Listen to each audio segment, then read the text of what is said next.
تر دې وروسته محمد رسول الله صحابه کرامو ته د هجرت حکم کوي.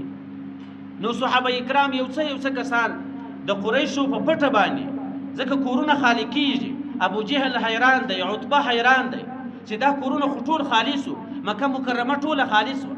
نو صحابه کرام په پټه باندې له مکې څخه مدینې منورې ته هجرت کوي. ټول صحابه کرام و مدینې منورې ته ورسېدل. په صحابه کرامو کې څوک پاته دی؟ په صحابه کرامو کې حضرت ابوبکر صدیق پاته دی او حضرت علی رضی الله عنه پاته دی. نور یو څو بې وزله مسکینان صحابه کرام چې دي دغه پاته دی. حضرت عمر فاروق رضی الله عنهم په دې وخت کې هجرت وکړ. له حضرت عمر فاروق رضی الله عنه سره په هجرت کې د عیاش په نامه باندې عیاش بن ابي ربيعه دا ورسره ملګری دی چې کله مدینې منورې ته ورسېدی.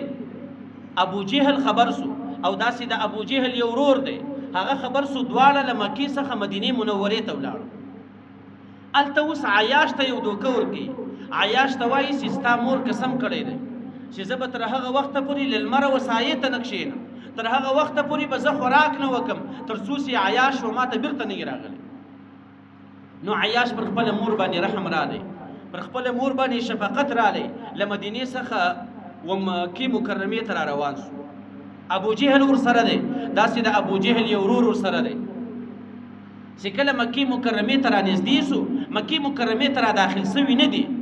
په دې وخت کې ابو جهل دغه عیاش پر رسیو باندې وتړی. هلته خو یې دوکه ورکړې وه، د مور په نامه باندې دی له مدینې منورې څخه را روان.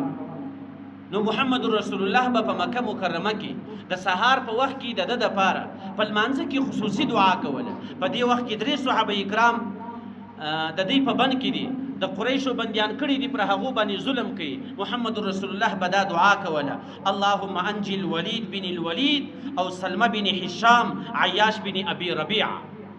دغه درې صحابه کرام د قریشو په جیل کې وو، دوی به پر هغو باندې ظلمونه کول. محمد رسول الله د دوی دپاره به هر سهار دعا کول. نو الله تعالی د محمد رسول الله دعا قبول کړه. د دغو ظالمانو قریشو له لاسه دغه درې صحابه کرام خلاصو. چې کله خلاصو فوراً یې مدینې منورې ته هجرت وکړو. اوس خو ټول صحابه کرام تللي دي.